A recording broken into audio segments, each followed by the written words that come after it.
Hi friends, మనం ఈరోజు పెసరట్టు పిండితో గుంత పొంగనాలు ఎలా చేసుకోవాలో చూద్దాము. ఇది పెసరట్టు పిండి అండి. దీంట్లో చిటికెడు వంట సోడా అండి, చిటికెడు వంట సోడా వేసుకోవాలండి.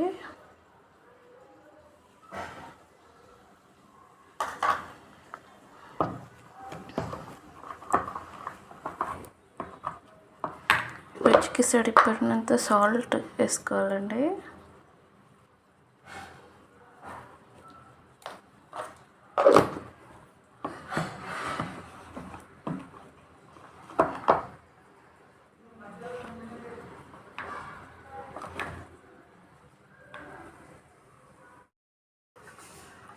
చిన్నగా తరిగిన ఆనియన్ వేసుకోవాలి.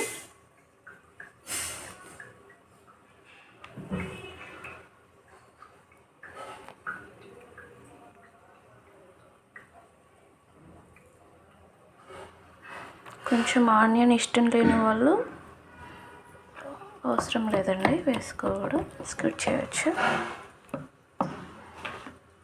కొంచెం కన్సిస్టెంట్ కొంచెం లూజ్గానే ఉండాలండి, పొంగుతాయి కదా పొంగనాలు.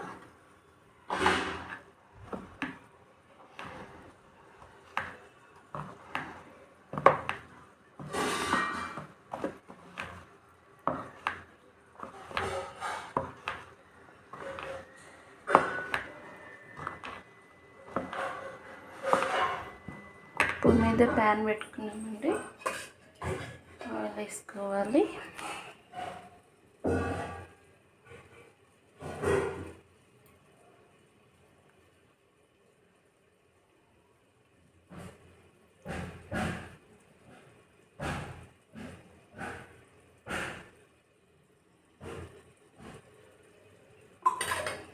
ఇప్పుడు పొంగనాలు వేసుకోవడమేనండి. ఇంకా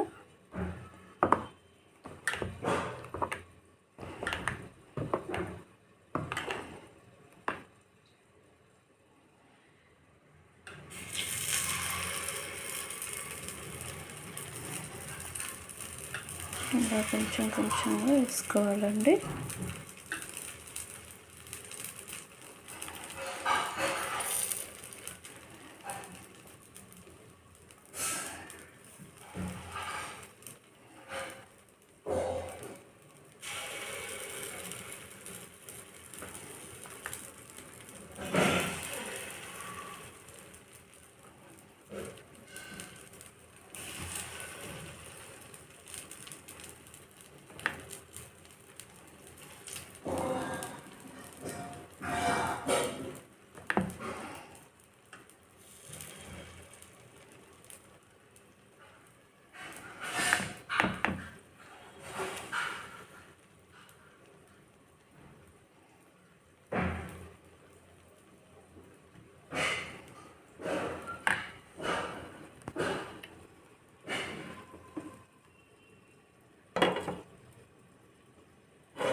మూత పెట్టుకోవాలండి, మంట లో టు మీడియం ఫ్లేమ్లో పెట్టుకోవాలి.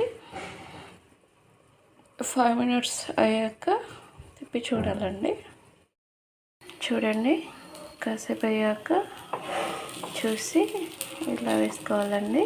మళ్ళీ తిప్పుకోవాలి పొంగనాలని. చూడండి ఎంత స్మూత్గా, చూడండి ఇట్లా మూడుతుంటేనే అది దిగిపోతుంది. చూడండి దిగింది మెత్తగా, చాలా బాగుంటాయండి ఇవి. పిల్లలు కూడా చాలా ఇష్టంగా తింటారు.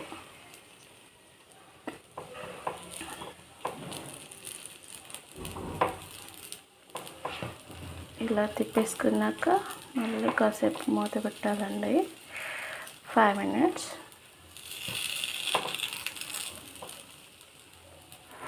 చూడండి అన్నీ ఎంత రెడ్గా ఎంత బాగున్నాయో.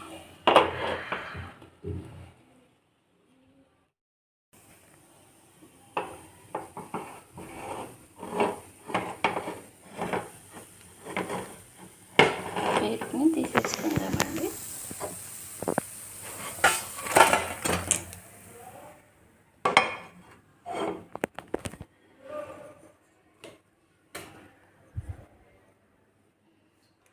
మిగిలిన పిండి కూడా ఇలానే వేసుకుందామండి మనం ఇప్పుడు.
మనము మూత పెట్టేసుకుందాం. చూడండి గుంత పొంగనాలు ఎలా ఉన్నాయో, చాలా కాలుతున్నాయండి వేడివేడిగా. చూడండి లోపల ఎంత గుల్ల గుల్లగా ఉందో, మెత్తగా. చూడండి ఎంత స్మూత్గా ఉందో. ఓకేనండి, ఇదండి గుంత పొంగనాలు చేసే విధానం. ఓకే, ఈ వీడియో కనుక మీకు నచ్చితే లైక్ చేయండి, షేర్ చేయండి, కామెంట్ చేయండి, సబ్స్క్రైబ్ చేయండి ప్లీజ్. ఈ గుంత పొంగనాలు వేడి వేడి ఎల్లిపాయ కారం, వేడి వేడి పొంగనాలు సూపర్ ఉంటాయండి. ఒకసారి ట్రై చేయండి. పెసరట్టు పిండితో గుంత పొంగనాలు చాలా మెత్తగా ఉంటాయండి. చూడండి స్మూత్గా ఉంటాయండి. లైక్ చేయండి, షేర్ చేయండి, కామెంట్ చేయండి, సబ్స్క్రైబ్ చేయండి ప్లీజ్.